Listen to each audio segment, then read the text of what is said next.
हमरा तो हंसी पड़ला के सुगा जी के जब नामकरण होले होई राम राम 58 बरस उम्र तोबा बड़ा पिताजी खुशी से बैंड बाजा बजा के नामकरण थैलो हमरा बबुआ का सुगा नाम। हालांकि उम्र झाल बजाए वाला नहीं है, उनको अब लाज लगना चाहिए। सही बात है। कि मरते जिए तक छोड़ दे जब देहतिया को खोखला ना कर देते। अरे जा प्यार मोहब्बत की कहानियां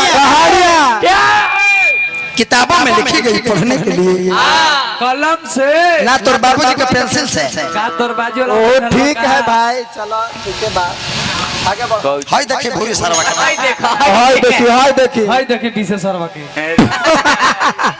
आगे बढ़ जाए, आगे बढ़े काम बाप। हाय देखिए सरवन के। अरे बाप रे बाप, है सरवन कुमार का देहाती भैया। बड़ी माता पिता के टंगले सरवन। अरे बाप रे अरे बाप रे बाप, समियाना में बरासत भुला के तो 10 दिन खाना नहीं खाया है। हाँ अरे समियाना में अरे चंडालों का एक दिन नचनिया के पैड भुला गया था तो रात भर सोचने थी। नचनिया के दिन पेट भुला गया तब समियाना के पीछे जाकर रो रहे थे। हाँ पैड, कौन पैड? वही लगा पैड वही जो रेड हो जाता है।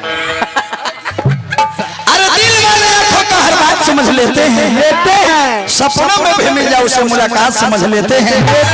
अरे धरती के लिए आसमान रोती है पर लोग उसे बरसात समझ लेते हैं। हाँ क्या बात है। गार्जियन हमरा एगो ओने बैठल बने तने मंच पे आई एगो माला से स्वागत करब और अवे को कहतनी आई जी आओ ना, हमने पारा पारी माला पहना देना बाबू स्वागत में। बहुत बड़े लयदार गार्जियन आप हैं, आप जैसे। सही बात है, जय हो बना रही।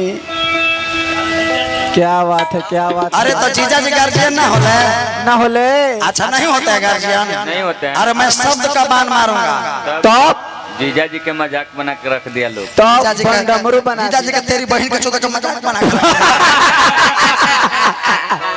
सुन ले नंदारी। टोडेंगे आपके बाहर को तोड़ेंगे। हेलो आजा हेलो मेरा वाला हेलो इस टाइम एगो बात कहें छो दी रहे दिनत कहीं छोड़ जाए दो। ए भाई बौराहा नानू हो तो खत्म बारे भाई। अरे मैंने जिसको दिल दिया वो दिल्ली चली गई ट्रेन से ना तोर पापा के प्लेन से। हाँ तहार दादा वाला बुक रहे का बेटा। माफ कीजिए आंटी बोल रहा है, वो बेटा गलती से बोला गया।